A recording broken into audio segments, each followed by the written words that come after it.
트럼프. 네. 왜 제가 트럼프 취임 때 하려고 그러다가 김창수 박사한테도 묻고 그랬는데 안 한 이유가 이렇게 이런 시각이 있었어요. 이렇게 우려스럽지만 막상 대통령이 되면 공화당이라고 하는 기존 정당의 틀거리에 있기 때문에 지 마음대로 못할 것이다. 네. 라고 하는 예측이 일각에 있었거든요. 그러면 조금 지나면서 한번 상황을 좀 보자. 아무것도 없이 근거도 없이 예측을 할 수는 없잖아요. 네. 그리고 기다리는데 더 기다렸더니 안 될 것 같아. 막 지금 질풍노도의 시대가 왔어. 저는 다른 사람이 이미 쓴 줄 알았습니다. 저를 안 부르시길래. 좀 삐져 있었습니다. 처음 하는 거예요. 트럼프. 네. 전국에서 처음 하는 거예요. 트럼프 이후. 오해는 풀렸네요. 김 교수님 말고는 부를 사람이 없어요. 근데 어떻게 보세요? 지금 진행하는. 아니, 지금 며칠이나 됐죠? 취임한 지가. 지나서 한 얘기가 아니고 제가 미국의 제도가 건드리지 못한 사람인데 왜 다시 대통령이 되고 난 다음에 미국의 제도가 이 사람을 통제할 거라고 얘기한 자체가 잘못됐죠. 저는 그때 분명히 얘기했었어요. 결국 그 사람 아무의 도움도 필요 없이 지금 됐거든요. 근데 자기를 도와준 사람들을 위해서, 지지하는 사람들을 위해서 소위 갈라치기를 하는 것이 대통령이 되기도 했지만 적어도 1, 2년간은 자기 아젠다를 확실히 세울 사람이라고 본 거죠. 그게 지금 이제 현실화되는데, 물론 지금 하는 짓 보면 좀 약간 망나니 같긴 해요. 생각보다 훨씬 더 심하죠. 심해요. 그건 확실해요. 그러니까 우리가 지난번에 한번 트럼프에 대해서 방송한 적이 있었습니다. 근데 제가 어디 뭐 강연 가서 사람들 만나고 그러는데 그 방송을 이야기하는 사람들이 많이 있더라고요. 예, 근데 그때 김준현 교수님이 그렇게 말씀하셨어요. 방금 말씀하신 것처럼 트럼프는 미국의 제도에 도움받지 않고 지 능력으로 됐기 때문에, 지 능력으로 될 사람이기 때문에 되더라도 안 바꿀 거다. 이렇게 했는데, 그렇지만 이제 많은 사람들이 그렇게 김준현 교수처럼 해안을 가지고 있지 않기 때문에 정확하고 탁월하게 예측을 하진 않았어요. 대부분의 사람들은 저거는 선거 전략이다. 그러니까 설마 대통령 되면 돼도 저렇게 하겠느냐. 더 심해졌어요. 네. 대통령이 되면은 바뀔 거다. 그래서 그거를 이제 이른바 그 미치광이 전략이라고 그러잖아요. 예. 그러니까 미친놈 맹세를 하는 거죠. 그럼 아무도 안 건드려요. 그렇죠. 그런 거잖아요. 우리 잘 알잖아요. 징역 가서 더 통해. 그래, 봉도사님도 옛날에 그런 거 많이 해보셨을 것 같은데. 저는 그것과 거리가 멀죠. 그래요? 그래요? 곧 복권 될 사람한테 말씀하시네. 방송 전에 지금 계속 봉도사님하고 트럼프의 지금 공통점을 지금 찾고 있는 것 같은데. 아니, 틀린 점 중에 하나가 이제 거기 미치광이 나는 정상이. 제 머릿속에 한 10가지 이상 있어요. 공통점과 차이점. 좀 이따 슬슬 풀어놓을게요. 근데. 음주운전 시효지나. 너무 비겁해. 아니, 두 분의 트럼프하고 봉도사님의 공통점 중에 하나가 그거예요. 두 분 다 음주운전하지 않았다. 이 공통점이에요. 그럼 남의 음주운전한 거 끝까지 물고 늘어진다. 근데 미치광이 전략을 써가지고, 그러니까 사람들이 겁먹어가지고 저놈 건드리지 말자. 이제 이렇게 하는 거기 때문에 이게 선거 전략일 거라고 생각했어요. 근데 이제 지금 보니까 일일 일건주의잖아요. 하루에 한 건씩 터뜨리잖아요. 그러니까 하루 한 건 하면서 지지율이 무너졌고 도망간 반기문이 있는가. 이분은, 난 근데 배짱은 좋은 것 같아요. 그러니까요. 트럼프요? 트럼프는 자책에서 뭐라고 하냐면은요. 깡당으로 세계 최강 같아. 네, 왜냐면 일단 트럼프는 돈이 있고, 그 다음에 자기는 투사다. 네. 그래서 자기는 쓰러지면 쓰러질수록 다시 일어나는 투사다. 그렇게 그리고 자기는 그걸 즐긴다. 이렇게 말하는 거고요. 그 점에서 일일 일건주의라는 측면에서 반기문과 트럼프의 공통점이 있지만은 결정의 차이는 반기문은 투사가 아니고 맷집이 없는 거고 그 차이가 있죠. 근데 아무튼 간에 미치광이 전략을 구사한 줄 알았는데 마무리를 하자면은 김준현 교수님이 지나가다가 저한테 슬쩍 하시는 말씀이 미치광이 전략인 줄 알았는데 이거 진짜 미치광이 아니야? 이렇게 말할 정도로 지금 트럼프의 정책이 너무 예측 밖으로 지금 나가고 있습니다. 한 가지 더 있습니다. A man of distraction이라 그러거든요. 예. 사람이 왜 약간 정신없이 막 집어던지는 사람이 있죠. 분산시켜서 저 사람이 혼을 완전히 빼놓는 전략. 예. 이 사람의 전략 중에 하나가 또 distraction이라 그래요. 내가 교수님한테 그거 배우고 외부자들 나가서 저거 써먹었거든요. 편집됐어. 그런 고귀한 혹시 발음이 나빴던 거 아니에요? 아니요, man of distraction. 예, 딱 했더니 그 사람들이 못 알아듣고 자막 처리하면 되는 거거든요. 분산을 시키면서 상대방의 혼을 빼놓고 이게 이른바 이제 우리나라 전설의 고향에선 구미호 전략이거든요. 맞네요. 그러면 꼬랑지 9개 달린 그 여우가 계속 이게 사람 위에서 뛰어넘는 거예요. 그럼 정신없었고 이쪽 보고 저쪽 보다 픽 쓰러지는 거거든. 그 man of distraction이 그거예요. 근데 그리고 이게 영어를 공부하다 보면 간단하게 디스트랙션은 트랙이라고 하는 것은 이 궤도 아니에요. 그렇죠. 디스는 거기서 벗어나는 거거든. 그러니까 satisfied 하게 되면 만족스럽다. dissatisfied 하게 되면 부정적인 의미 아니에요. 네. 트랙을 벗어난 거니까 정신없이 구는 거지. 오늘 미국 정치 이야기하는 줄 알았는데 미국 언어를 지금 영어를 이야기하는 시간은 영어 단어를 외우는 방법. 그래서 그것과 연결돼서 자기가 아웃사이더라는 것을 굉장히 자부심을 갖고 있는 것 같아요. 자기는 아까 말씀하신 투사처럼 예. 뭔가 다 깨부신다. 그러면 사람들이 어디 숨어 있는 많은 사람들이 자기를 위해서 열광할 것이다. 이런 생각을 굉장히 갖고 있는 것 같아요. 그렇게 생각해요. 그래서 트럼프의 그 이번에 그 사람들 비주류에 대한 매력이 있거든. 있죠. 예? 왜냐면 나쁜 남자 신드롬이에요, 그게. 개인이 나쁜 척하면 끌리고. 근데 그게 이제 트럼프 연설문에도 취임사에도 그렇게 나타나요. 그러니까 트럼프 취임사 보면 정말 섬뜩섬뜩했는데요. 그 미국 내부의 그 워싱턴의 모든 주류 세력을 전부 다 배제를 시킵니다. 그리고 국내적으로는 그러니까 미국의 주류를 배제시키고 그다음에 국제적으로는 외부에서 미국의 일자를 뺏어가는 세력들을 또 전부 적대화시킵니다. 그렇게 해가지고 국민들의 일종의 그 울분을 자아낸다거나 또는 국민들의 분노를 달래주는 그런 역할을 하는 거죠. 근데 트럼프가 이제 그 취임사에서 그렇게 했습니다만은 실제로 트럼프의 연설문이라든가 자료집을 뒤져보니까 그거는 그냥 취임사에서 한 게 아니더라고요. 그래서 트럼프가 가장 싫어하는 세력이 있어요. 아웃사이더이기 때문에. 그래서 우리가 보통 뭐 3부 그러잖아. 권력을 할 때 3부, 입법부, 사법부, 행정부 그러잖아. 이거 3부를 다 싫어해요. 그래서 입법부, 국회의원을 다 싫어하고요. 여야 막론해서 민주공화 막론해가지고 국회의원이 다 싫다 그래요. 그 다음에 관료가 또 썩었다 그래요. 그 다음에 세 번째로 이제 법률가, 그러니까 법원이라든가 검사라든가 변호사들 이게 다 썩었다 그러고요. 그 다음에 이제 우리가 보통 제4부라고 이야기하는 게 언론이잖아요. 그러니까 트럼프는 또 언론하고 맨날 싸우잖아요. 언론도 썩었다 그래요. 그 다음에 제5부 이런 거를 이제 요즘 들어서 시민사회 그렇게 얘기하잖아요. 근데 이제 미국에는 시민사회가 조금 우리하고는 좀 다르지만은 그래서 일종의 이익 집단들이라든가 이런 어떤 시민사회와 그렇죠. 같은 것들도 예, 이익 집단. 또는 로비스트들. 그게 많이 발달돼 있잖아요. 그렇죠. 미국은. 예. 로비스트들 이익 집단 발달인데 이거를 이제 시민사회 NGO라 치자면은 제5부 정도 되는데 이것도 또 부정하는 거예요. 그러니까 현대사회를 구성하는 권력의 핵심적인 것들과 시민사회 핵심적인 것들을 다 부정하고 자기만 옳다. 그렇죠. 그런데 하나만 더 보태자면 이 관료들 중에 특히 싫어하는 사람들이 바로 반기문이에요. 외교관들을 제일 싫어합니다. 그 외교관들을 싫어하죠. 왜 싫어하냐면 외교관은 이래도 오케이 저래도 오케이 일을 너무 안 하는 싫어한다. 사람들. 네. 그렇죠. 예. 실제로 근데 대통령들이 이걸 많이 싫어해요. 그냥 이 루즈벨트 대통령이 있었던 말인데요. 또 영어가 나오는데 on the one hand 이렇고 그렇지만 on the other hand 이러니까 나중에 짜증이 나가지고 왼팔잡이 불러 두 팔 있는 사람 싫다고 얘기한 적도 있고 그만큼 이 사람이 직선적이고 승부를 내고 싶은데 자꾸 이 소리 플랜 A, 플랜 B 얘기하는 아마 반기문이 대통령이 됐다면 아마 트럼프와 한국은 동맹이 깨졌을지도 모릅니다. 그 대목에서 이제 제가 또 아까 공통점과 차이점 10가지를 이야기한다 그랬는데 일단 공통점 한 가지를 말씀드리면 그러니까 트럼프와 봉도사님의 공통점. 그러니까 트럼프도 우리 김준일 교수님 말씀하신 것처럼 외교관들 싫어하는데 트럼프의 책이라든가 이런 것들을 보면은 왜 외교관들 싫어하냐면은 어느 누구에게나 말하더라도 다 좋게 들리는 그런 소리만 하는 사람들은 싫다. 예, 외교적 표현이라 그러잖아요. 예. 그렇죠. 근데 이제 그걸 구분을 해야 되는 거거든요. 그러니까 분명히 어느 누구에게나 다 입 바른 소리 하는 것은 전 뭐 문제가 있다고 생각해요. 그거에 대해서 트럼프가 싫어한다는 건 이해를 해요. 근데 또 다른 한편으로는 어떤 경우에는 외교적 표현을 해야 되는 상황이 있어요. 그러니까 이걸 구분할 줄 알아야 되는데 트럼프는 이걸 구분 못해요. 그러니까 그냥 막 질러대는 거죠. 이 점은 또 봉도사님과 트럼프의 또 차이점이죠. 그럼요. 아니 나는 그 방송 그 TBS에서 진행하면서 내가 뭐라 그랬냐면 영혼 없는 얘기하는 패널들 부르지 마라. 그러니까 이 패널들을 잘 보고 있으면요. 네. 그러면은 탄핵이 될 겁니까? 이렇게 물어봐요. 그러면은 이러이러한 근거로 탄핵 인용될 가능성이 높습니다. 이렇게 되잖아요.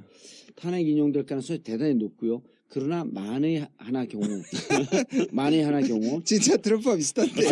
그러면서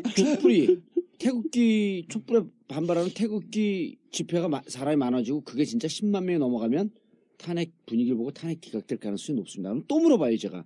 탄핵 된다는 거예요? 안 된다는 거예요? 그럼, 이거 탄핵 되죠? 탄핵 되는 거죠? 그러니까 꼭 그런 건 아니지만 이 촛불 반대의 태극기, 그 다음에, 이 새누리당, 그 다음에 바른정당의 성향을 또 흐름을 봐야 됩니다. 그럼 그때는 안 돼요. 그럴 때는 안 될 가능성이 높죠. 그런 편을 우리 안 불러요. 분명한 자기 입장을 근거를 갖고 얘기하라.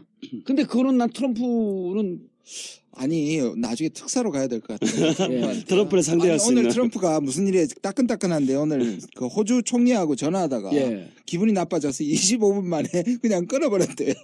이 외교 역사상 없는 일이에요. 근데 그 끄는 거는 그 라디오하고 인터뷰하다 끄는 이해찬 총리도 있고요. 저도 라디오에 인터뷰하다가 이주호 옛날 교육부 장관하고 저하고 이제 같이 붙여놨는데 자꾸 거기한테 유리한 질문을 해서 지금 뭐 하는 겁니까? 그랬더니 좀 이따 나한테 좀 유리한 질문을 물어보겠대 해서 쓸데없는 됐어요. 필요 없고 나 안 해. 그러고 딱 끊었거든. 이렇다니까. 트럼프와 봉도 사이의 공통점 또 하나 발견했습니다. 인터뷰하다 끊는다. 이해찬 총리까지. 근데 야 호주 총리하고 하다 끊었어요? 왜 끊었대? 그건 얘기를 안 하는데 호주 총리는 오히려 끝나고 나서 뭐 별일 아니라고 오히려 얘기를 하는데 트럼프는 뭐냐 하면 오늘 자기가 그것도 광을 팔았구나. 아니 세 사람인가 네 사람은 정상하고 했는데 월스트 콜이다. 최악의 전화였다 하고 아주 욕을 해버렸어요. 호주 총리를 지가 끊고. 지가 끊고. 근데 야. 근데 그것도 또 따져보면 웃기는 게요. 지난 2월 2일에 예. 그 틸러슨 네. 미국의 국무장관의 국회 인준청문회에서 인준이 된 거예요. 통과가 됐어요. 국무장관. 네, 국무장관이 그게 됐죠. 우리나라 따지면 외무장관. 외무장관이죠. 예. 근데 트럼프의 그러니까 외교 참모들이 트럼프가 지금 계속 다른 나라 정상들하고 뭐 전화 통화하고 있잖아요. 예. 그런데 아무런 어떤 외교적인 지금 정책이 없이 그냥 예, 뭣도 모르고 하는 거 아니야? 정책도 없고 그다음에 국무장관도 아직 인준청문회도 통과되지 않은 상태였고 그리고 아직 아무런 그 자신의 외교 시스템 같은 것들이 안 짜여지는 상태예요. 근데 막 혼자 막 하는 거예요. 근데 본인이 모든 문제 전문가라고 하는 본인이 이제까지 살아온 삶이 다 성공한 삶이었잖아요. 네. 물론 중간중간 실패했지만 큰 틀은 메인스트림을 성공을 했기 때문에 내 방식으로 하면 다 통과된다. 네. 이런 거에 대한 확신이 있지 않을까? 자존심이 굉장히 프라이드가 굉장히 큰 거는 확실한 것 같아요. 그래서 땅도 좋고. 예, 자기의 촉과 자기의 이 본능 키신저가 그렇게 얘기했거든. 저 사람은 자기가 보기에는 아주 이 본능의 사람이다. 예. 그래서 sense of a man of 인스팅트라고 instinct. 했어요. 예. 예. 그런데 아마 그것이 세계 모든 사람들에게 엄청난 충격이 될 것이라고 예언을 했었거든요. 그러네. 그거 지금 딱 맞잖아요. 야, 트럼프 자신에 대해서는 계속 그런 식으로 자신을 이제 어떤 주입시키는데요. 나는 모든 일을 다 잘할 수 있다. 나는 성공한 사람이다. 계속 그래요. 그러면서 자기는 이제 부동산이라든가 뭐 토지 거래 이런 걸 통해 가지고 어쨌든 세계적인 부자가 됐잖아요. 그렇기 때문에 자기가 잘하는 거는 문제를 해결할 수 있는 것. 이 부분에 있어서 자기는 굉장히 능력 있는 사람이다. 그렇게 말하고요. 근데 이제 그런 일종의 그건 뭐라 그러나요? 자기 그 마인드 컨트롤 같은 것들을 예. 계속 하는데 그게 자기 순회. 네, 그런 거래요. 근데 그게 왜 그러냐면은 뭐 알려지기에는 세계에서 성경 다음으로 많이 팔린 책이다. 뭐 모든 책들이 다 많이 팔리면 성경 다음이라 그러는데 근데 그거 있잖아요. 그 적극적 사고 방식 무슨 어떤 빈센트 무슨 목사 있잖아요. 네. 그 사람이 쓴 적극적 사고 방식이라는 책을 쓴 그 목사 그 적극적 사고 방식의 뭐 내용을 한마디로 말씀드린다면 내가 뭐든지 잘할 수 있다는 긍정적인 마인드, 자신을 긍정적 가져라. 마인드를 가져라. 예, 이런 거거든요. 근데 그 목사가 다니는 교회에 다녔었어요. 어렸을 때부터. 그래서 그 목사를 굉장히 존경을 한다 그래요. 트럼프가. 그렇기 때문에 자기 체면을 계속 걸어요. 나는 뭐든지 잘할 수 있고 나는 문제를 해결할 수 있다.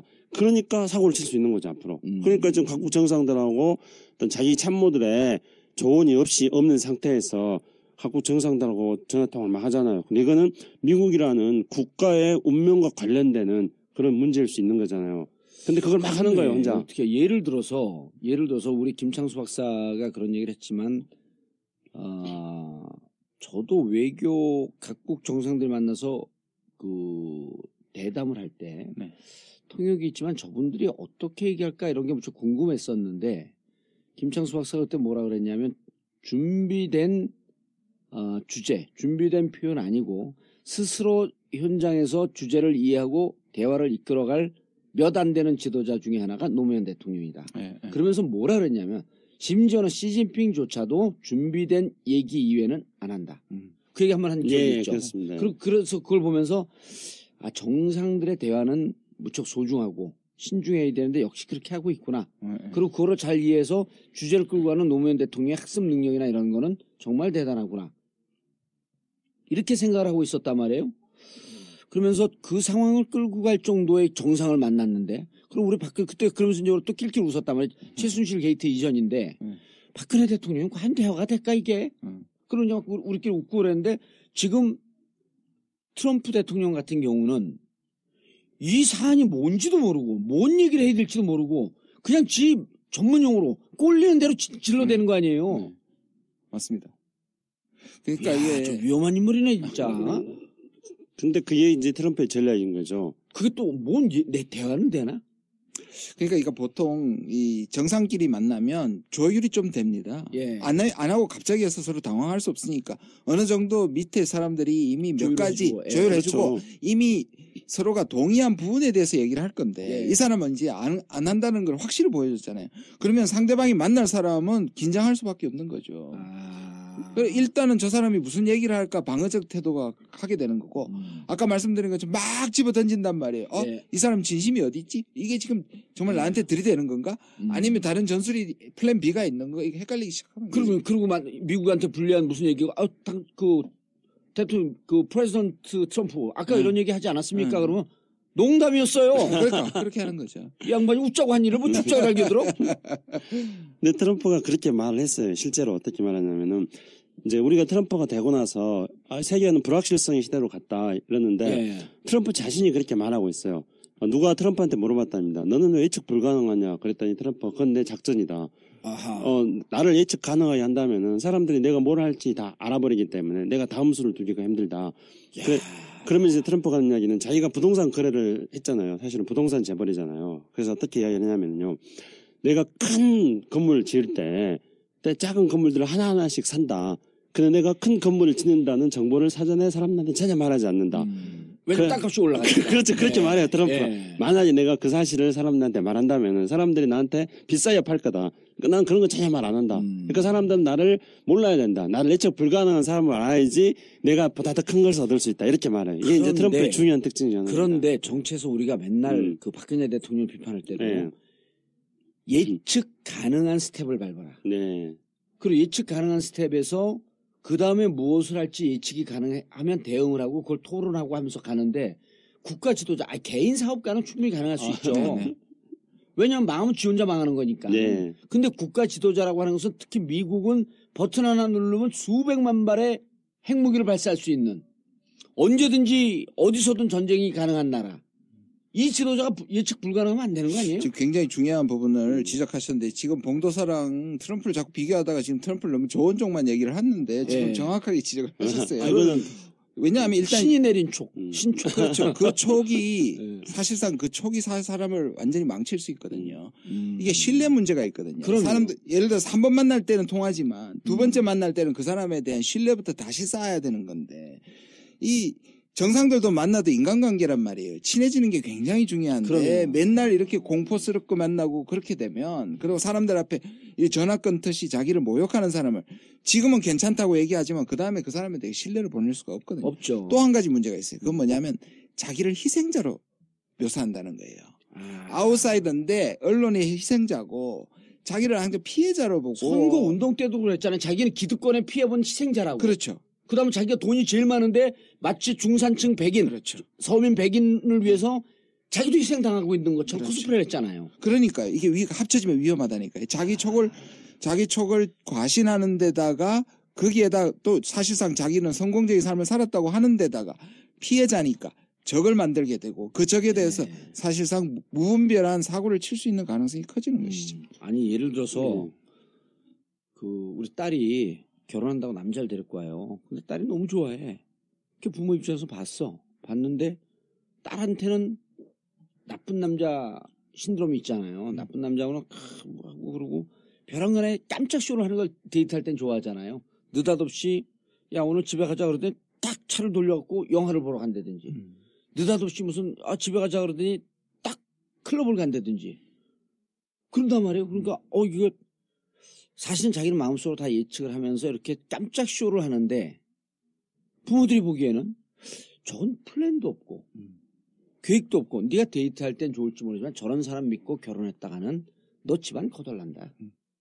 뭘 보고 저렇게 신뢰가 없는 사람을 뭘 보고 저 사람하고 살겠다는 거냐? 당장 이렇게 얘기가 나오는 것도 한 집안의 사이를 얻는 것도 그렇단 말이에요. 그런데 국가 지도자가 이렇게 예측 불가능하고 신뢰가 없어? 게다가 그러니까. 극장으로 차를 돌려놓고 돈은 네가 내라 그런다니까요. 지금 그렇게 된다니까. 그렇죠. 왜냐면 나는 한국한테 분담금 내라. 이렇게 아니, 그러니까 나는 시간을 내고 있는 희생자이므로. 그러니까요. 그럼 너네 집 너네 집 돈도 많잖아. 근데 왜 이걸 같이 내지? 바로 그런 거죠. 근데 이제 지집이 돈이 더 많으면서. 트럼프가 아까 제가 이제 예측 불가능하다고 하는 것들에 대해서 트럼프 자기 이제 부동산 하면서 했던 자기 경험을 가지고 자기 협상 전략을 그렇게 만들었기 때문이라고 말씀드렸는데요.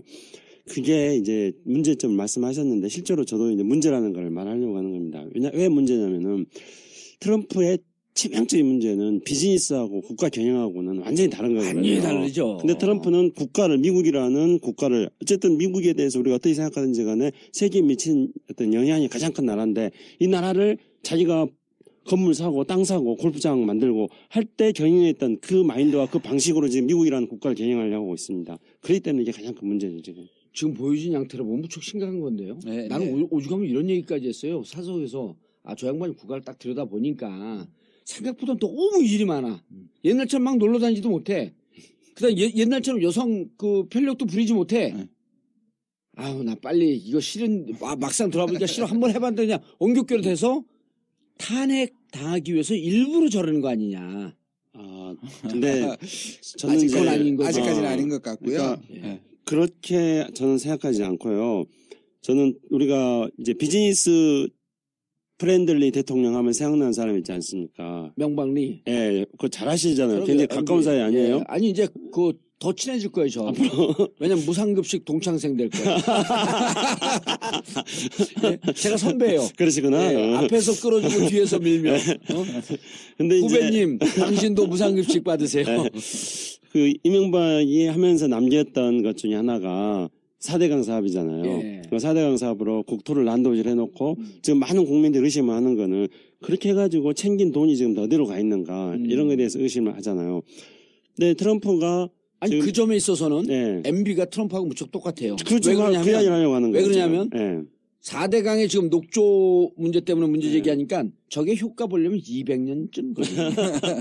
전혀 불가능한. 그리고 전혀 지금으로서는 입증이 안 되는 얘기들을 던지거든요. 그렇죠. 트럼프도 그런 경향이 있나요? 그러니까 트럼프가 지금 이제 탄핵되려고 이렇게 대통령 해보니까 재미가 없어서 탄핵되려고 지금 일건을 하는 게 아니고요. 트럼프가 했던 공약들을 잘 살펴보면은 MB스러운 데가 많이 있다는 거죠. 어떤 거냐면은 트럼프가 지금 미국의 인프라를 살려야 된다 그렇게 얘기하고 있어요. 미국의 모든 인프라가 붕괴됐다. 다리며 도로며 뭐 모든 게 다 붕괴됐다 그래요. 그래서 인프라를 살리는데 뭐 얼마? 1조 달러?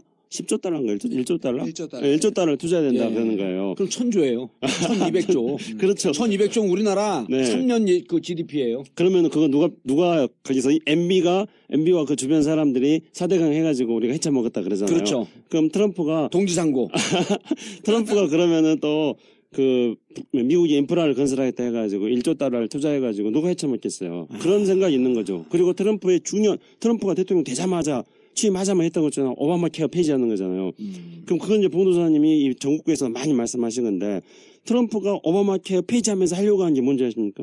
민간 의료 보험 제도를 확대시키자는 거예요. 그거죠. 트럼프가. 의료 민영 아니에요. 그러니까 의료 민영화예요. 예. 그럼 그거 이미 해가지고 의료 민영화 돼 있는 것을 오바마가 제일 잘 되어 있는 대한민국처럼 의료보험 네. 제도로 돌리려고 했는데 네. 그거 갖고 8년 싸운 거 아닙니까? 예. 그러니까 트럼프는 앞으로 할 일이 굉장히 많은 거예요. 지금 돈이 눈에 보이는 거예요. 돈이 보인다.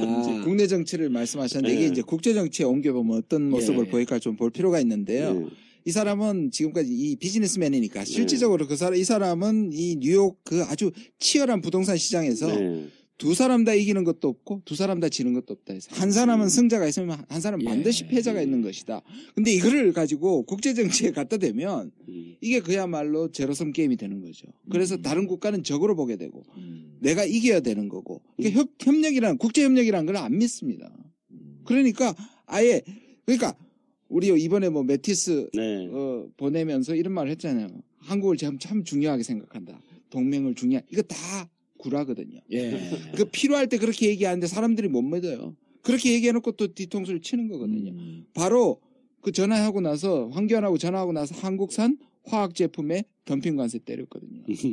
그러니까 이 사람은 여기도 아까 말씀드린 A Man of Distraction이죠. 막 던져놓고 좋은 말 하는데 이 사람은 철저하게 이익관계로 자기 이해 중심으로. 각자 도생, 약소국은 밟아야 된다. 이렇게 나갈 수 있는 것이죠. 그래서 정신 바짝 차려야 됩니다. 네. 트럼프가 이제 그러면서 이제 대외 관계에서도 우리가 방금 이제 말씀하신 연장선상에서 말씀드리자면요. 트럼프가 대외 관계에서 이렇게 말해요. 너무 낙관적으로 볼 상황이 아니네. 아유, 그럼요. 아닙니다. 전혀 아닙니다. 트럼프가 어떻게 하냐면은 그러니까 그건 뭐 국내 정치도 적용될 수도 있고 대외 정치에도 적용될 수 있는데 루즈벨트의 유명한 말을 자주 인용을 합니다. 그러니까 루즈벨트 대통령이 어떻게 말하면 부드럽게 말해라. 그러나 뒤에다는 큰 채찍을 감춰둬라. 이렇게 이제 루즈벨트가 했단 말이거든요. 그런데 트럼프는 항상 뭐라고 하냐면 왜 부드럽게 말하냐. 큰 소리 쳐라 이러는 거예요. 그리고 칼도 가지고 있어라. 네, 그리고 그리고 큰 채찍도 가지고 있어라. 그건 또 나하고 좀 비슷한데. 공동점들이요, 공동점. 근데 아씨. 거기서 이제 어떻게 대외 정책으로 어떻게 나타나냐면 트럼프가 큰 칼을 가져야 된다는 거예요. 큰 채찍을 갖춰야 된다. 그래서 군사력을 강화시켜야 되는데 그 군사력이라는 것은 이게 너무 세가지고 사람들이 무서워서 감히 쓸 수 없을 정도의 큰 군사력을 갖춰야 된다. 이렇게 말하는 강대강 거예요. 구도로 또 가네 그럼. 예, 국제정세. 그렇게 하고 군사력을 하나 그렇게 너무 센 군사력, 감히 쓸 수 없을 정도 센 군사력을 가져야 된다고 하고요. 그 다음에 경제적 힘을 가지고 약자들을 잘 다스려야 된다. 약자들이 말 잘 들으면은 떡을 하나 주고 약자들이 말 안 들으면은 무조건 채찍을 갈리라. 이게 트럼프의 대외 정책에서도 그대로 나타나는 겁니다. 지금. 알겠습니다. 네. 대정책도 중요하지만 네. 대외 광고도 중요합니다.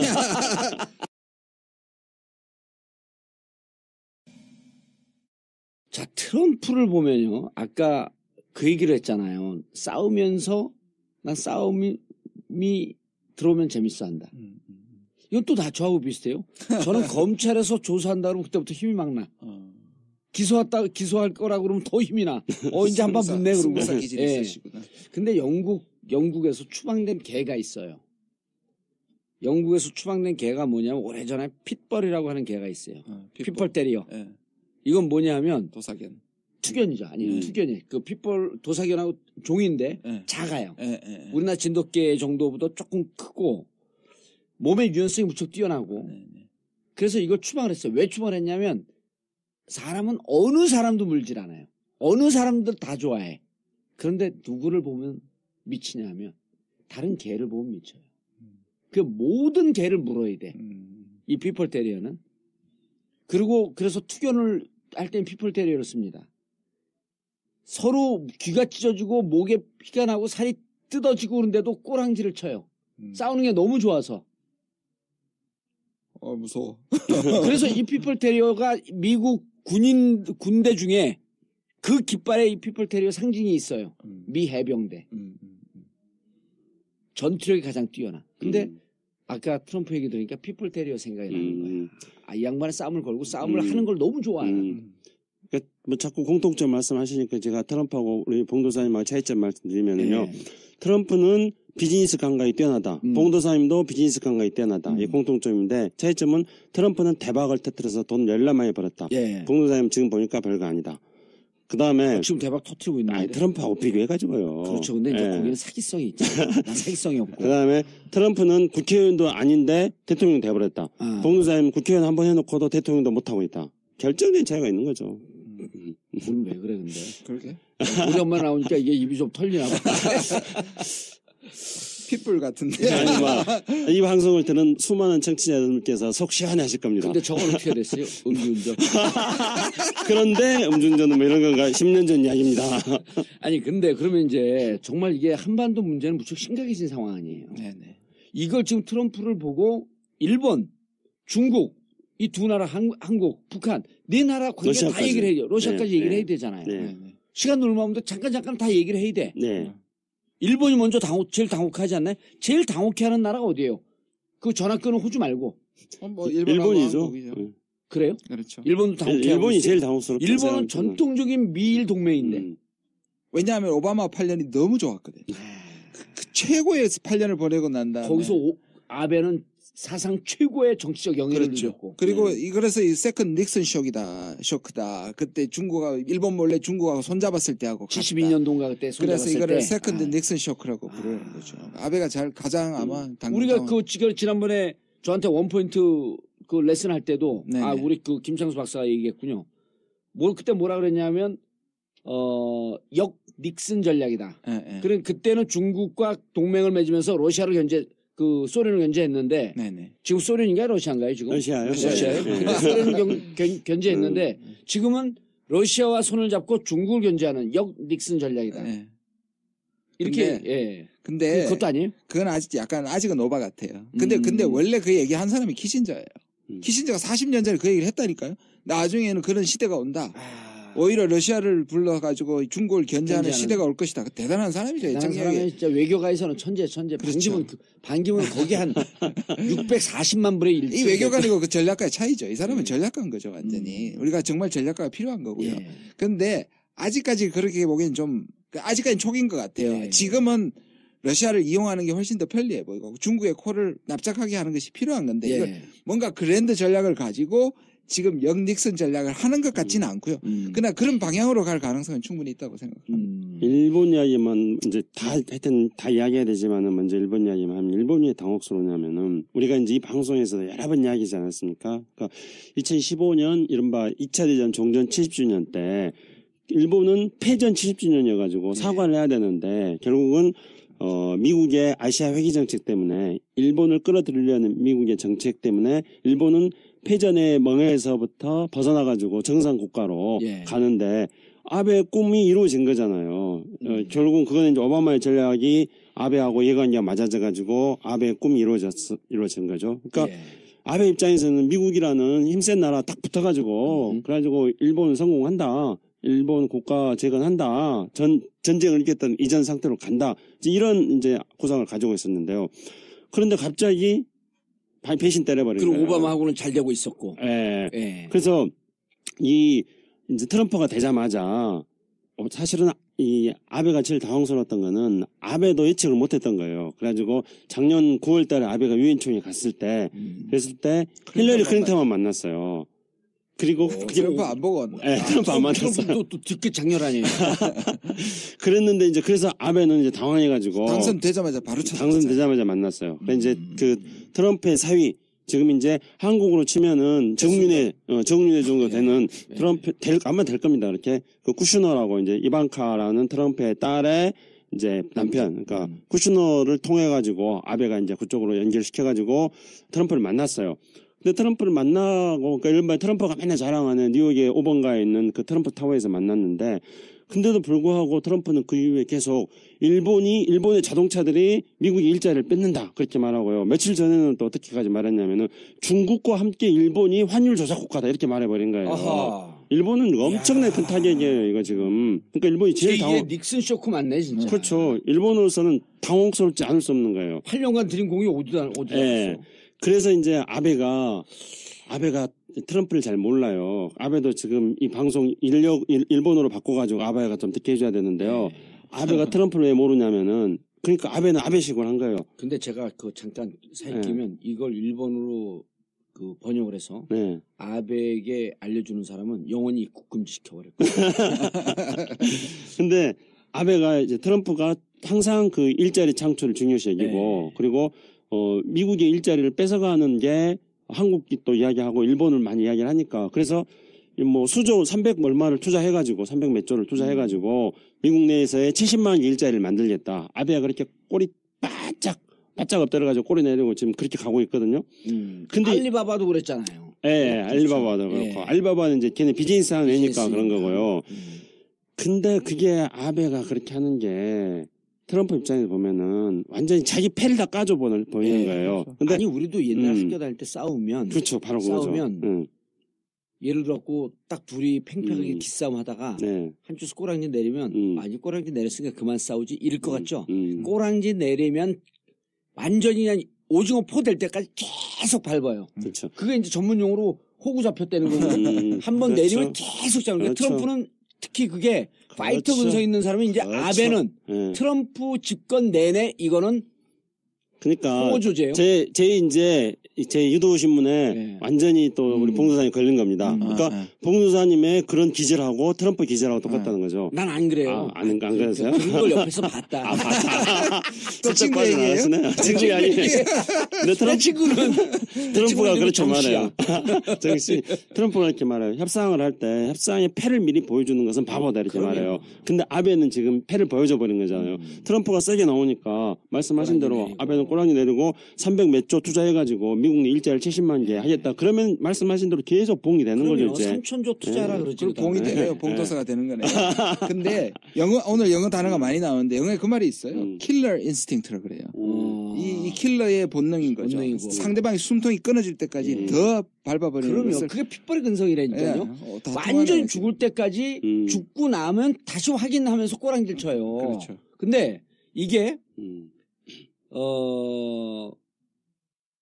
이제 그 킬러의 본능이기도 한데 미리 패를 까지 말라라고 하는 건 진짜 이게 킬러의 본능 중에 본능이 정치권에서 무슨 얘기 있냐면 상대 코트에 공을 던져라 그래요. 공이 보통 넘어오거든요. 자, 예를 들었고 이번 우리 법안 협상 어떻게 할 겁니까? 그쪽 당 입장은 뭐예요? 이러고 물어봐요. 네. 그쪽 당 입장 우리는 뭐 당 입장 지금 정리 중인데 그쪽 당 입장은 뭐예요? 그러면 바로 뭐라고 답변하냐면 그쪽 당 입장 결정되는 대로 우리가 그거에 따라서 대응을 하겠습니다. 하겠다. 그럼 아니 그쪽 당 입장 먼저 해줘야지 우리가 알 거 아닙니까? 그러면은 어떤 이유든지 그쪽 당이 크면은 크다고 하는 이유로 작으면 작다는 하는 이유로 계속 상대가 먼저 결정하도록 공을 상대 코트에 던져라 이런 얘기가 있거든요. 트럼프가 계속 그 전략을 썼는데 그냥 아베는 자기 코트에서 공을 해결해버린 거예요. 네.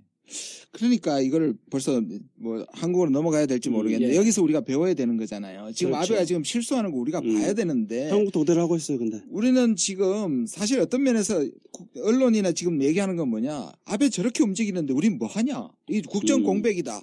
우리 큰일 났다. 이렇게 얘기하는데 그게 잘못된 거예요. 잘못된 거예요. 왜냐하면 우리는 오히려 국내 상황을 변명 삼아서 그렇죠. 예. 우리 카드를 숨기고 미안하다. 우리는 아직 입장이 안 정해져 있다. 이건 좀 몇 달 후에 정하겠다. 이렇게 해야 그렇죠. 되는데 그러다 보니까 안 그러잖아요. 방사천장 가가지고 우리 분담금 분담하겠다. 올려주겠다. 근데, 그다음에 김관진 가가지고 우리 사드 배치해주겠다. 이렇게 때우니까. 근데 저는 바로 이 대목에서 그러기 때문에 문재인 대표가 대선 후보로서 가장 적합한 게 거긴 결정 안 하고 꾸물럭꾸물럭 그럼 밀잖아요.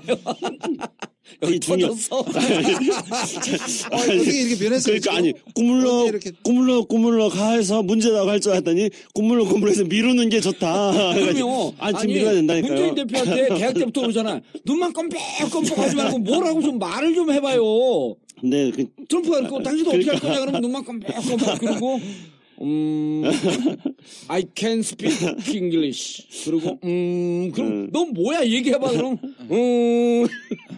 눈만 껌뻑껌뻑 그러면 계속 밀어야 돼. 그러니까 밀어야 되는데 왜냐하면 또요 논리적인 이유가 그래서 있어요. 문재인 캠프 들어간 거예요?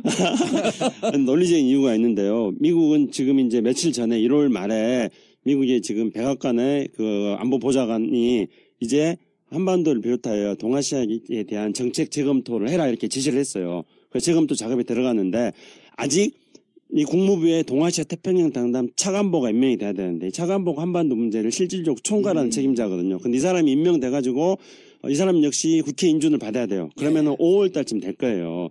그럼 미국도 한반도 정책이 아직 구체적으로 안 되는 상황이라고요. 그때까지는 무조건 기다려야지. 당연하죠. 그때는 우리는 이제 대선하고 나서 우리 체제가 만들어지는 거고요. 그 다음에 뭐라 그러냐면 막 대통령에 대해서 아직 국내 사정을 이해할 수 없습니다. 그리고 여야가 이게 빨리 대선이 치러져서 원래 12월에 할 게 나한테 임기를 좀 뺏긴 것 같아서 국내가 지금 컨플릭이 심하니 조금만 좀 기다려주시죠. 그러려면 그렇게 해줘야 되는데 지금 뭐냐 하면 황교안부터 박근혜 대통령까지 지금 사드를 조기에 배치해야 된다고 오히려 우리가 나서서 지금 얘기를 하고 있잖아요. 아니 지금은 괜찮아요. 하라 그러는 거예요. 대선 딱 끝나면요 뭐라 하냐면 황교안하고 방위총장 장관 와갖고 지금 하겠다 그랬잖아. 너네 그 약속 안 지킬 거야. 그러면 죄송합니다. 그분들은 지금 다 감옥에 가 있습니다. 그리고 감옥은 일주일에 한 번밖에 면회가 안 되기 때문에 천천히 물어보겠습니다. 근데 지금 이제 사실은 아까 김종인 교수님 말씀하셨는데 우리도 아베하고 똑같은 실수를 지금 하고 있어요. 어떤 거냐면요.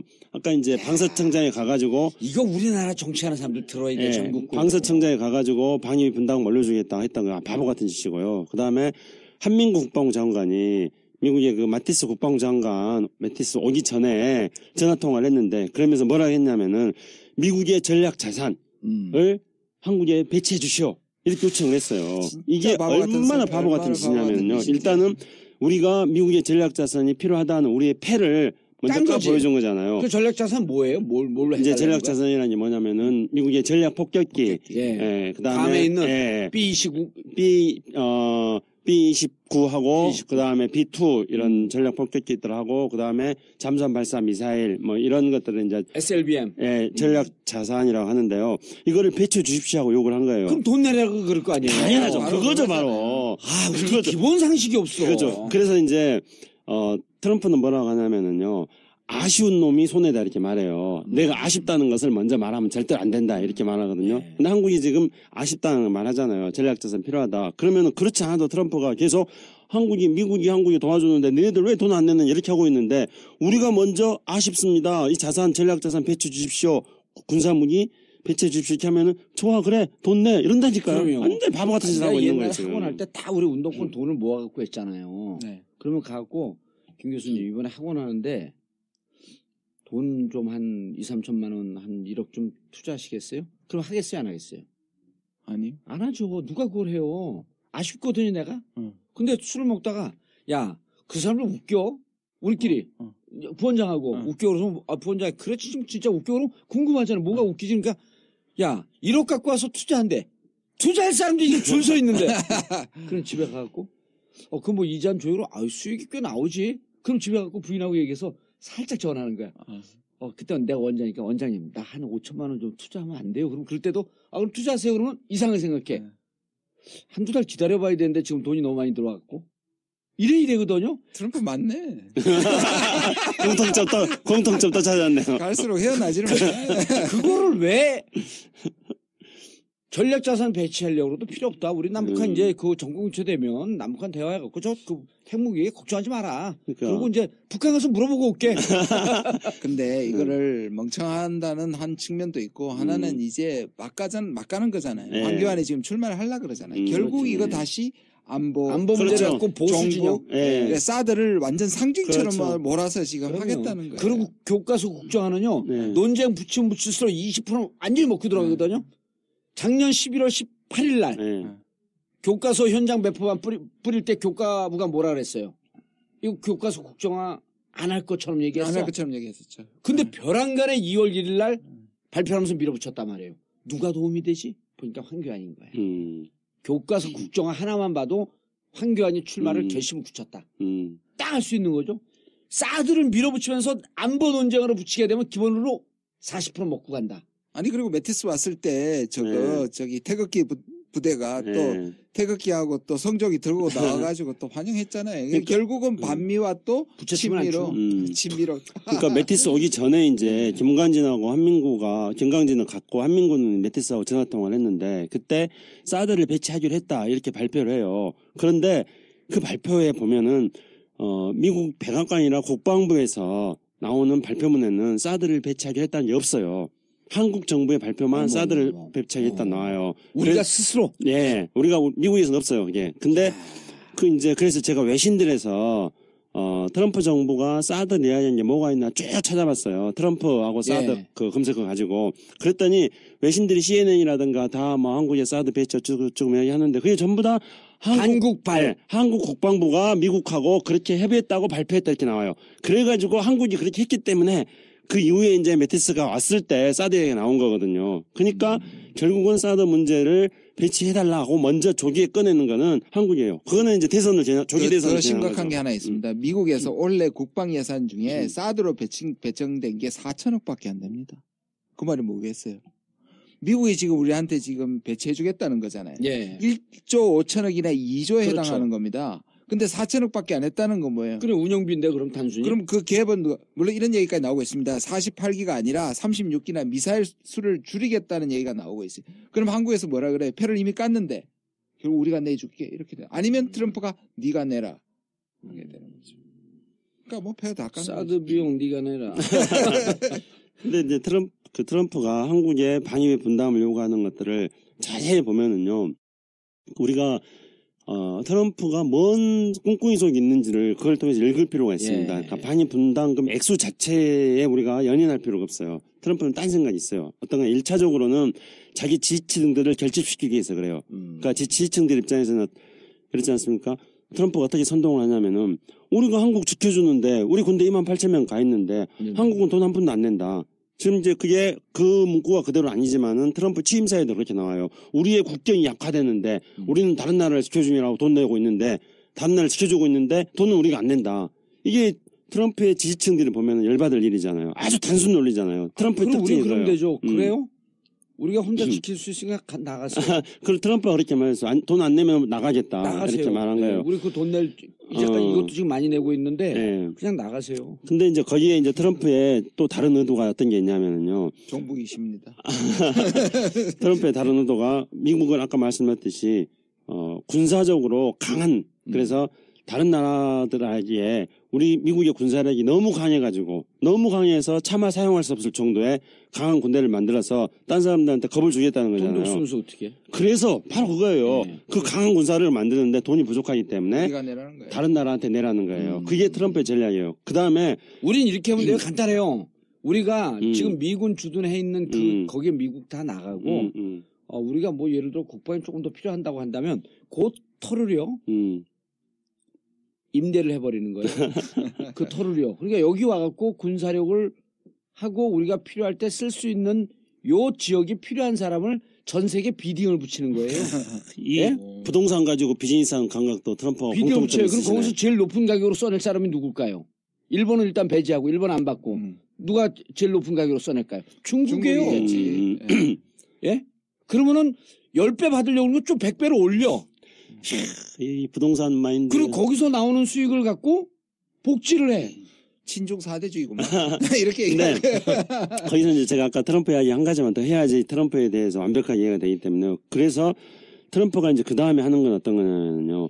우리가 한국 안보를 지켜주는데 왜 한국은 잘 사는데 우리하고 관계 속에서 미국이 한국을 통해서 이익 보는 게 없느냐. 우리는 미국은 손해만 보느냐. 이런 이야기를 해요. 이게 사실은 굉장히 중요한 포인트거든요.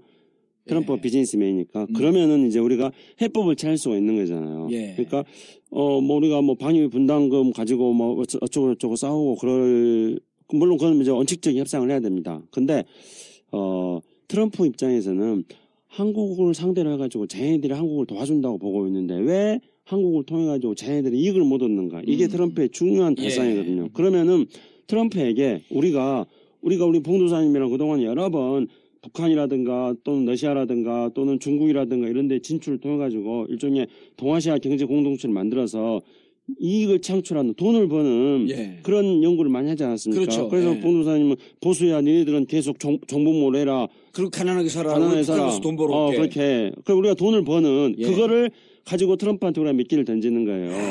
예. 북한이라고 하는 이 광활한 그럼요. 미개 적지가 있는데 야 너 부동산 네 개발권은 넣어줄게. 트럼프가 중요하게 생각한 인프라 자원 이런 거, 인프라 자원 부동산 이런 거거든요. 미국에 대해서 지금 그 무슨 재생 이것도 에너지 좋다. 너네 핵무기 만드는데 10분의 1 가격은 북한 가서 만들어 볼 수 있어. 그래서 트럼프가 인프라 하는데 북한 인프라 하게 하고요. 트럼프가 자원 굉장히 중요시해요. 자원 이런 것들 해가지고 트럼프가 이익을 주게 하는 것들을 해야 돼요. 그래서 트럼프가 이거를 냉전적 군사 안보적인 시각에서 한반도를 보지 않고 새로운 이익같이. 그렇죠. 그렇게 해서 보게 만드는 것. 그럼 근데 그 트럼프를 교육시키기 전에 탄핵을 당할 것 같아서 좀 문제인데. 그러니까 아니 근데 이거를 하려면 이 창조 경제에 능한 최순실을 또 빼놓아야 될 것 같은데. 아니 뭐 보니까 트럼프하고 뭐 상대해서 맞짱 틀 수 있는 뭐 그런 여러 가지 경력과 능력 있는 분이 계시는데 뭐 오늘 결론은 특사를 보내야겠네요. 특사를 그러니까 트럼프 하고 있으면은 아니 그리고 트럼프한테 이렇게 얘기해야 돼. 니네 28,000명 군대 있지. 28,000명이 들어갔고 우리나라 60만 군대 공짜로 쓰고 있어. 그러잖아요. 그럼요. 예. 아 우리나라 군대 공짜로 쓰고 있는 거 아니에요? 예. 우리나라 병사들이 한 달에 지금 몇만 원 받아요? 한 10만 원 받나? 지금 10만 원 못 받죠? 21만 원까지 올려준다 그랬는데 예. 400만 우리나라 원이요. 이렇게 저임금으로 너네 나라 미국의 이 동아시아 안보를 지키고 있어 60만 군대 공짜로 쓰고 있으니까 니네 60만 군대 공짜로 쓰는 비용 다 내 그래야죠. 그런데 이제 말한 것처럼 우리는 그렇게 얘기할 수 있는데 얘는 지금 그게 아니고 내가 거기 있으면서 뭘 얻어낼 수 있느냐까지 그러니까. 이제 제시를 해야 되니까 아마 저런 얘기를 하는 건데. 아니 그러니까 28,000명이 부동산 교육을 시켜갖고 바로 북한 가자 그래. 그러면 이제 말이 그러니까 되는 이런- 건데. 그리고 철도 놓으면요. 네. 인프라 까는데 엄청나게 돈이 들잖아요. 그래서 야 철도 니네가 일 먹고 우리가 구 먹고 이거 깔자. 근데 지금은 먼 얘기 같지만 실제로 그렇게 접근하는 것이 사실은 트럼프하고 대항하는 가장 좋은 방법일 수 있는데. 나중에 그 트럼프가 지금 기세등등하지만 결국은 기세등등하게 세우면서 나중에 실력을 챙기려고 하는 거 자기는 그렇게 말해요. 나는 실리주의자다 이렇게 말하는 아마 이놈이 저걸 모를 것 같아 아직. 북한에 있는 히스토리를 모르. 하나도 모르죠. 아무것도 몰라요. 트럼프는. 북한에 있는 유전이 서해안에 있는 유전이 이렇게 기울기가 북한 쪽으로 잡고 거기서 예. 뽑아내면 중국 거 다 뽑아낸다는 거 아니에요? 그러면 트럼프가 좋아할 거예요. 아마. 평양에다 21개 광구 이 구를 뚫었는데 거기서 다 석유가 나온다는 거 아니에요? 몇 개 구 빼놓고? 아, 그래요? 그걸 알려줘야지. 그리고 너네 북한 개발할 때 절대 안 줄 거야. 그래서 이제 이 대목에서 제가 또 한 가지 트럼프와 우리 봉도사님의 공통점 말씀드리자면 이런 부동산 비즈니스에 대한 마인드가 공통점이 있다는 것뿐만 아니고요. 어떤 그리고 얘기냐면은 우리 문재인 음. 그 대통령 되면 좋잖아. 그럼 트럼프가 말을 좀 해봐요. 뭔가 speak to me. 돈 눈 껌뻑껌뻑. 그래서 이제 트럼프의 잠깐 또 지나간 사이에 이제 공통점 말하면 트럼프도 방송인이잖아요. 방송에 나와가지고 막 하는 사람인데 봉도사님도 또 언론인이잖아요. 방송인이잖아요. 지금 팟캐스트 전성시대 이게 대세거든. 예. 예? 거기다 TV까지 뭐. 그러니까 TV까지 뭐. 트럼프도 TV에 나와가지고 막 떠들고 그러잖아요. 그런데 트럼프는 일단 비주얼이 비호가 많아요. 그 차이점. 예. 트럼프와 봉도사 차이점. 북한은 어떻게 될 것 같아? 북한에 대해 관심 없어요 지금? 그러니까 이번에 메티스 온 것도 뭐냐면요. 그러니까 북한이 지금 ICBM이라든지 이런 걸 가지고 지금 나 여기 있다 이렇게 얘기하는 거잖아요. 그렇죠. 계속. 나 여기 있다. 북한이 내 좀 그런 봐라. 물론 내가 도발한다 만다. 그러니까 너 잘해. 그러면서 또 이제 관심 없으면 또 나 여기 있다. ICBM 얘기하고 있는데 실제로 원래 도발보다는 훨씬 더 약한 건데 예. 지금 자꾸 이제 우리가 이거를 레드블론을 띄워가지고 이제 미국을 자극하니까 예. 메티스를 보내가지고 실제 상황을. 실제 상황은 이 트럼프는 IS랑 동상 문제 먼저 해결하고 북한 관심 없거든요. IS하고 중국, IS는 러시아와 손을 잡고 해결하고. 그렇죠. 동상 문제는 중국과 해결하고. 해결하고. 예. 이게 지금 급선무인데 자꾸 북한이 하는데 또 반응 안 할 수 없잖아요. 예. 반응을 하는데 그래서 뭐냐 메티스를 보내가지고 북한 좀 조용해라. 그러니까 좀 나중에 할 테니까 근데 이거는 싸우지 이제 말고 좀 가만히 있어. 근데 이걸 어떻게 예. 해석하냐면 한국 언론하고는요. 한국의 북한을 아주 확실하게 제압하려고 제일 중요한 아젠다를 올렸다. 이딴 소리를 하고 있는 거예요. 그 사람들한테 우리가 할 말이 있어요. 뭐냐면 지금 트럼프 입장은 군대 있을 때 입장하고 똑같아요. 거꾸로 매달아도 국방부 시계는 돌아간다. 이게 잘 이해가 안 되잖아요. 또 더 정확하게 이해하려면 이렇게 하면 돼요. 똥개는 짖어도 열차는 달린다. 걔가 막 그는 지금 북한을 이렇게 비유해서 좀 미안하긴 하지만 트럼프라고 하는 열차가 달리고 있는데 옆에서 걔가 막 짖는 거예요, 북한이. 근데 저 짖는 걔가 진짜 달겨들었고 열차를 물 정도의 힘이 있는지를 살짝 보러 온 거야. 보니까 그냥 짖고 있거든. 너는 계속 짖고 있어. 우리 열차 지금 달려야 되거든. 근데 여기서 그렇게 무시할 수 없는 측면이 뭐냐면 이제 이 한미 연합 훈련에 한국이 위기를 조장하게 되는 거죠. 그렇죠. 왜냐하면 우리 대선에 이걸 이용해야 되니까 또 아까 말씀드린 것처럼 이 황교안 일파가 그러니까 이거를 3월 이 위기설을 다시 일으키는 거예요.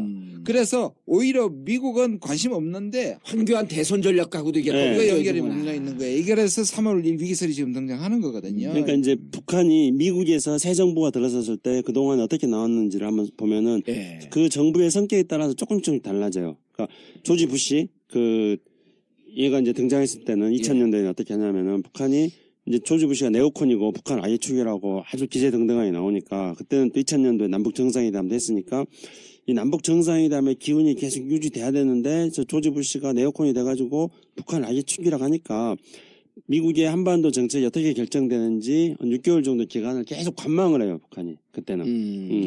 그 다음에 이제 오바마 등장했을 때는 오바마가 이제 그 대통령 되기 전부터 계속 북한하고 뭐 대담하게 대화하겠다 막 그렇게 하니까 그럼 오바마가 진짜 대화할 의지가 어느 정도인지 일종의 오바마를 테스트해 보는 거죠. 그래가지고 자꾸 막 인공위성 쏘고 막 이러다가 이제 오바마가 성질 나가지고 북한하고 대화를 안 해버린 거거든요. 전략적 있네. 예. 그리고 나중에 이제 오바마 그렇게 된 거죠.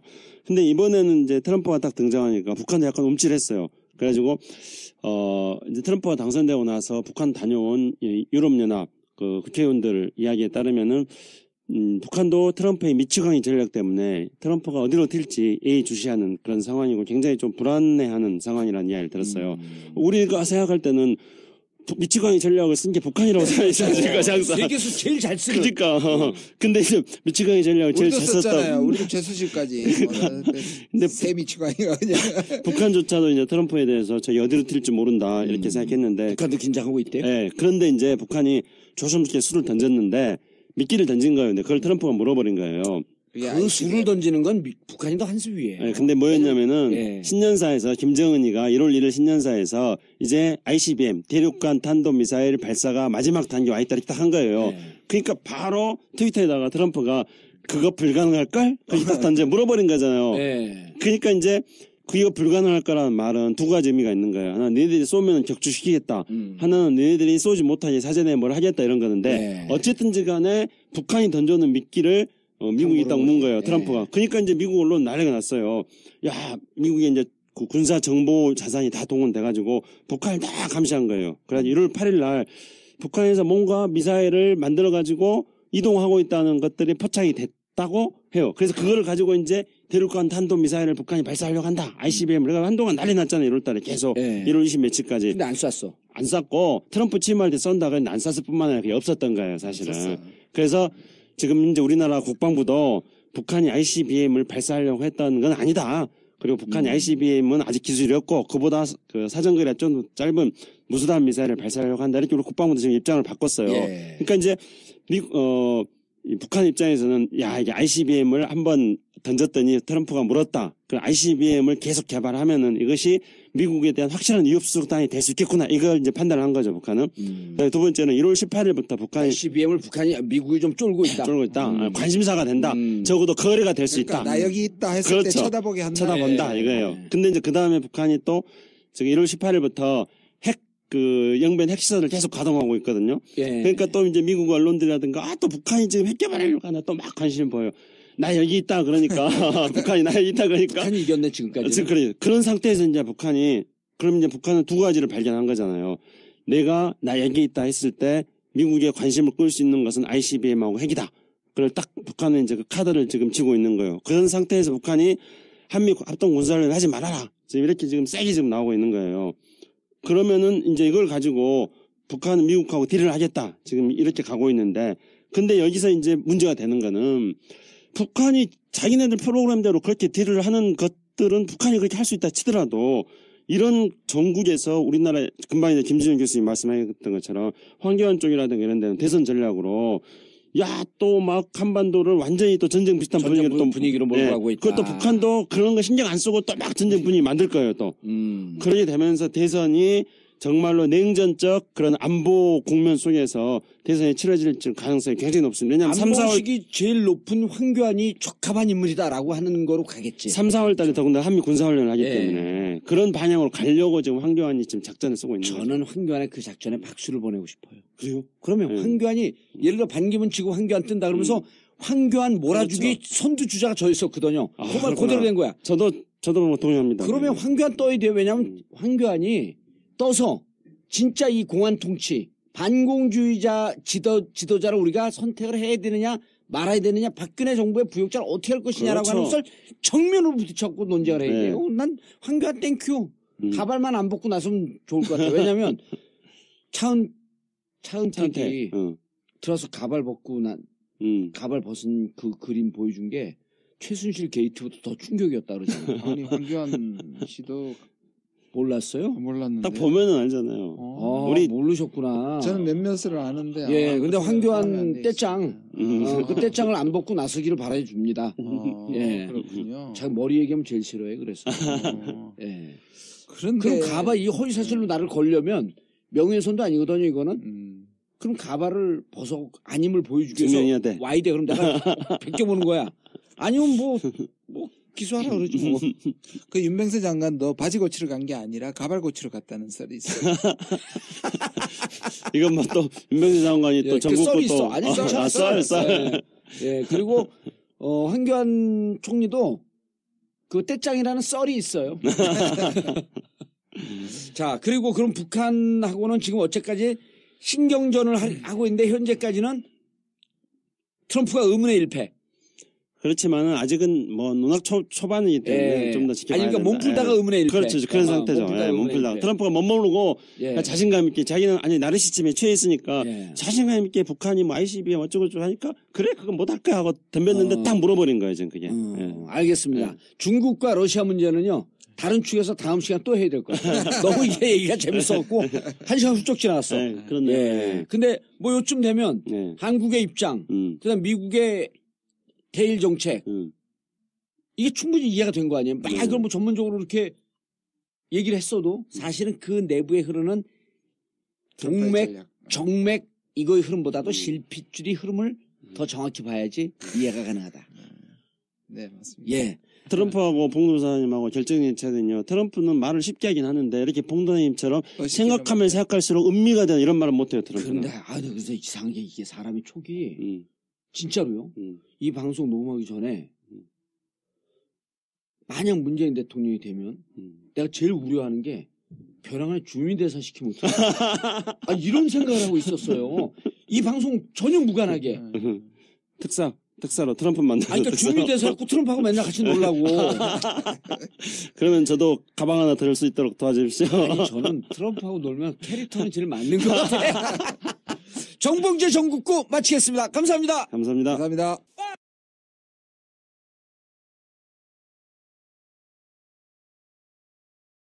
하다가 저한테 슬쩍 하시는 말씀이 미치광이 전략인 줄 알았는데 이거 진짜 미치광이 아니야? 이렇게 말할 정도로 지금 트럼프의 정책이 너무 예측 밖으로 지금 나가고 있습니다. 한 가지 더 있습니다. A man of distraction이라 그러거든요. 예. 사람이 왜 약간 정신없이 막 집어던지는 사람이 있죠. 분산시켜서 저 사람의 혼을 완전히 빼놓는 전략. 예. 이게 이 사람의 전략 중에 하나가 또 distraction이라 그래요. 막 내가 교수님한테 그거 배우고 외부자들 나가서 저거 써먹었거든요. 편집됐어. 그런 고귀한 혹시 발음이 이거는- 나빴던 거 아니에요? 아니요, man of distraction. 예, 딱 했더니 그 사람들이 못 알아듣고 자막 처리하면 되는 거거든요. 분산을 시키면서 상대방의 혼을 빼놓고 이게 이른바 이제 우리나라 전설의 고향에선 구미호 전략이거든요. 맞네요. 그럼요.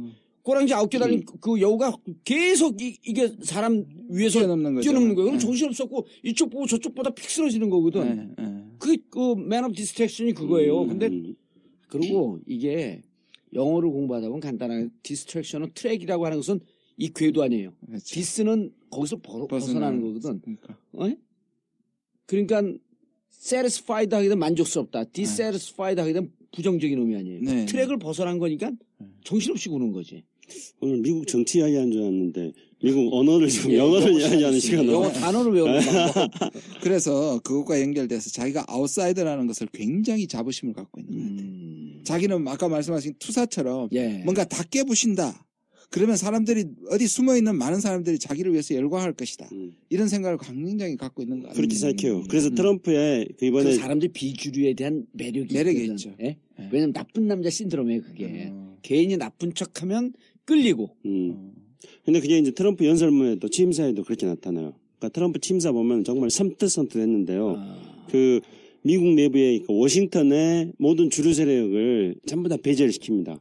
그리고 국내적으로는 그러니까 미국의 주류를 배제시키고 그다음에 국제적으로는 외부에서 미국의 일자를 뺏어가는 세력들을 또 전부 적대화시킵니다.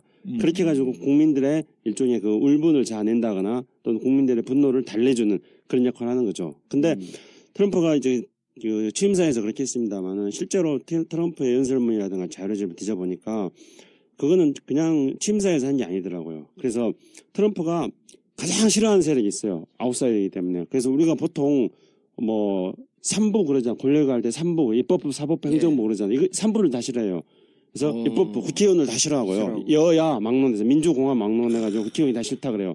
그 다음에 관료가 또 썩었다 그래요. 그 다음에 세 번째로 이제 법률가, 그러니까 법원이라든가 검사라든가 변호사들 이게 다 썩었다 그러고요. 그 다음에 이제 우리가 보통 제4부라고 이야기하는 게 언론이잖아요. 그러니까 트럼프는 또 언론하고 맨날 싸우잖아요. 언론도 썩었다 그래요. 그 다음에 제5부 이런 거를 이제 요즘 들어서 시민사회 그렇게 얘기하잖아요.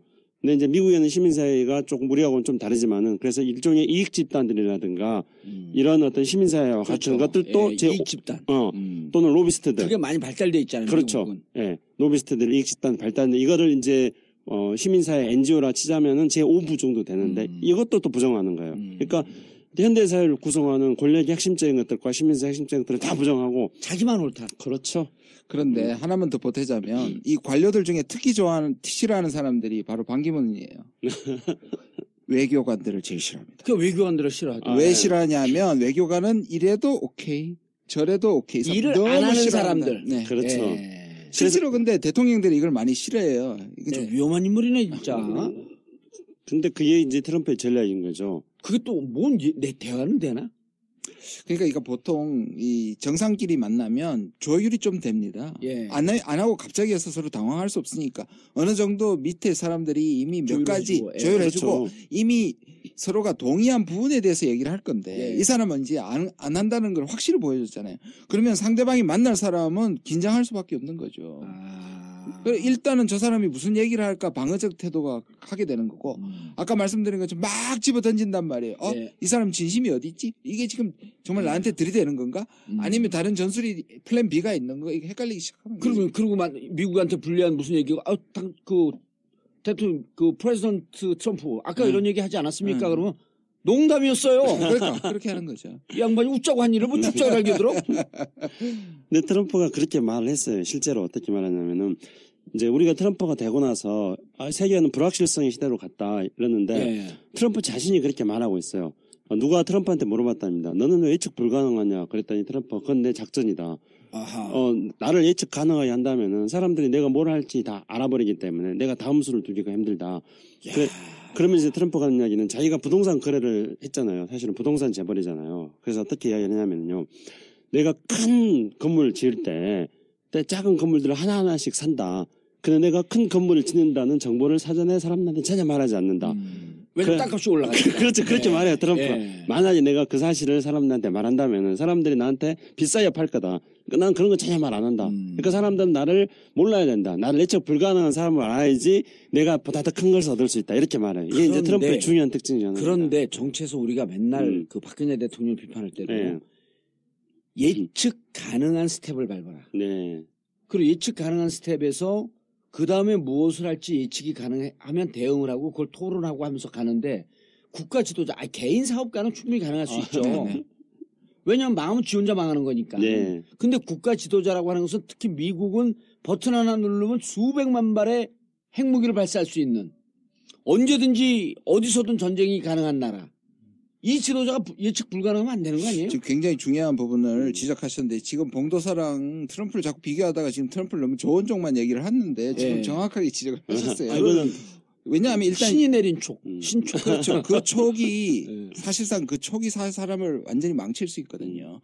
이게 신뢰 문제가 있거든요. 그럼요. 사람들 예를 들어서 한 번 만날 때는 통하지만 두 번째 만날 때는 그 사람에 대한 신뢰부터 다시 쌓아야 되는 건데 이 정상들도 만나도 인간관계란 말이에요. 친해지는 게 굉장히 중요한데 그럼요. 맨날 이렇게 공포스럽고 만나고 그렇게 되면 그리고 사람들 앞에 이 전화 끊듯이 자기를 모욕하는 사람을 지금은 괜찮다고 얘기하지만 그 다음에 그 사람에 대해 신뢰를 보낼 수가 없거든요. 없죠. 또 한 가지 문제가 있어요. 그건 뭐냐면 자기를 희생자로 묘사한다는 거예요. 아웃사이더인데 언론의 희생자고 자기를 항상 피해자로 보고 선거 운동 때도 그랬잖아요. 자기는 기득권에 피해본 희생자라고. 그렇죠. 그다음에 자기가 돈이 제일 많은데 마치 중산층 백인, 그렇죠. 서민 백인을 위해서 자기도 희생당하고 있는 것처럼 그렇죠. 코스프레를 했잖아요. 그러니까 이게 합쳐지면 위험하다니까요. 자기 촉을 과신하는 데다가 거기에다 또 사실상 자기는 성공적인 삶을 살았다고 하는 데다가 피해자니까 적을 만들게 되고 그 적에 대해서 사실상 무분별한 사고를 칠 수 있는 가능성이 커지는 것이죠. 아니 예를 들어서 우리 딸이 결혼한다고 남자를 데리고 와요. 근데 딸이 너무 그냥 이 루즈벨트 대통령이 있었던 말인데요. 또 영어가 나오는데 on the one hand 이렇고 그렇지만 on the other hand 그러니까 나중에 짜증이 나가지고 왼팔잡이 불러 두 팔 있는 사람 싫다고 얘기한 적도 있고 그만큼 이 사람이 직선적이고 승부를 내고 싶은데 자꾸 이 소리 플랜 A, 플랜 B 얘기하는 아마 반기문이 대통령이 됐다면 아마 트럼프와 한국은 동맹이 깨졌을지도 모릅니다. 그 대목에서 이제 제가 또 아까 공통점과 차이점 10가지를 이야기한다 그랬는데 일단 공통점 한 가지를 말씀드리면 그러니까 트럼프와 봉도사님의 공통점. 그러니까 트럼프도 우리 김준일 교수님 말씀하신 것처럼 외교관들 싫어하는데 트럼프의 책이라든가 이런 것들을 보면은 왜 외교관들을 싫어하냐면은 어느 누구에게나 말하더라도 다 좋게 들리는 그런 소리만 하는 사람들은 싫다. 예, 외교적 표현이라 그러잖아요. 예, 그렇죠. 근데 이제 그걸 구분을 해야 되는 거거든요. 그러니까 분명히 어느 누구에게나 다 입 바른 소리 하는 것은 전 뭐 문제가 있다고 생각해요. 그거에 대해서 트럼프가 싫어한다는 건 이해를 해요. 근데 또 다른 한편으로는 어떤 경우에는 외교적 표현을 해야 되는 상황이 있어요. 그러니까 이걸 구분할 줄 알아야 되는데 트럼프는 이걸 구분 못해요. 그러니까 그냥 막 질러대는 거죠. 이 점은 또 봉도사님과 트럼프의 또 차이점이죠. 그럼요. 아니 나는 그 방송 그 TBS에서 진행하면서 내가 뭐라 그랬냐면 영혼 없는 얘기하는 패널들 부르지 마라. 그러니까 이 패널들을 잘 보고 있으면요. 예. 그러면은 탄핵이 될 겁니까? 이렇게 물어봐요. 그러면은 이러이러한 근거로 탄핵 인용될 가능성이 높습니다. 이렇게 되잖아요. 탄핵 인용될 가능성이 대단히 높고요. 그러나 만에 하나 경우 진짜 트럼프와 비슷한데. 그러면서 촛불에 반발하는 태극기 집회가 사람이 많아지고 그게 진짜 10만 명이 넘어가면 탄핵 분위기를 보고 탄핵 기각될 가능성이 높습니다. 그럼 또 물어봐요, 제가. 탄핵 된다는 거예요? 안 된다는 거예요? 그럼, 이거 탄핵 되죠? 탄핵 되는 거죠? 그러니까 꼭 그런 건 아니지만 이 촛불 반대의 태극기, 그 다음에, 이 새누리당, 그 다음에 바른정당의 성향을 또 흐름을 봐야 됩니다. 그럼 그때는 안 돼요. 그럴 때는 안 될 가능성이 높죠. 그런 편을 우리 안 불러요. 분명한 자기 입장을 근거를 갖고 얘기하라. 근데 그거는 난 트럼프는 아니 나중에 특사로 가야 될 것 같아요. 예. 트럼프를 상대할 수 있는. 오늘 트럼프가 무슨 일에 따끈따끈한데 오늘 그 호주 총리하고 전화하다가 기분이 나빠져서 25분 만에 그냥 끊어버렸대요. 이 외교 역사상 없는 일이에요. 근데 그 끄는 거는 그 라디오하고 인터뷰하다 끄는 이해찬 총리도 있고요. 저도 라디오에 인터뷰하다가 이주호 옛날 교육부 장관하고 저하고 이제 같이 붙여놨는데 자꾸 거기한테 유리한 질문을 해서 지금 뭐 하는 겁니까? 그랬더니 좀 이따 나한테 좀 유리한 질문을 물어보겠대요. 그래서 쓸데없는 됐어요. 필요 없고 나 안 해. 그러고 딱 끊었거든. 이렇다니까. 트럼프와 봉도사의 공통점 또 하나 발견했습니다. 인터뷰하다 끊는다. 이해찬 총리까지. 근데 야 호주 총리하고 하다 끊었어요? 왜 끊었대요? 그건 얘기를 안 하는데 호주 총리는 오히려 끝나고 나서 뭐 별일 아니라고 오히려 얘기를 하는데 트럼프는 뭐냐 하면 오늘 자기가 그것도 광을 팔았구나. 아니 세 사람인가 네 사람 정상하고 했는데 월스트 콜이다. 최악의 전화였다고 아주 욕을 해버렸어요. 호주 총리를 지가 끊고. 근데 그것도 또 따지고 보면 웃기는 게요. 지난 2월 2일에 그 틸러슨 미국의 국무장관의 국회 인준청문회에서 인준이 된 거예요. 통과가 됐어요. 국무장관. 네, 국무장관이 됐죠. 그게 우리나라 따지면 외무장관. 외무장관이죠. 예. 근데 트럼프의 그러니까 외교 참모들이 트럼프가 지금 계속 다른 나라 정상들하고 전화 통화하고 있잖아요. 그런데 아무런 어떤 외교적인 지금 정책이 없이 그냥 뭣도 모르고 하는 거 아니야? 정책도 없고 그다음에 국무장관도 아직 인준청문회도 통과되지 않은 상태였고 그리고 아직 아무런 그 자신의 외교 시스템 같은 것들이 안 짜여지는 상태예요. 근데 막 혼자 막 하는 거예요. 근데 본인이 모든 문제 전문가라고 하는 본인이 이제까지 살아온 삶이 다 성공한 삶이었잖아요. 네. 물론 중간중간 실패했지만 큰 틀은 메인스트림을 성공을 했기 때문에 내 방식으로 하면 다 통과된다. 이런 거에 대한 확신이 있지 않을까? 자존심이 굉장히 프라이드가 굉장히 큰 거는 확실한 것 같아요. 그래서 땅도 좋고. 자기의 촉과 자기의 이 본능 키신저가 그렇게 얘기했거든. 저 사람은 자기가 보기에는 아주 이 본능의 사람이다. 그래서 A sense of a man of instinct라고 instinct. 그런데 아마 그것이 세계 모든 사람들에게 엄청난 충격이 될 것이라고 예언을 했었거든요. 그거 지금 딱 맞잖아요. 트럼프 자신에 대해서는 계속 그런 식으로 자신을 이제 주입시키는데요.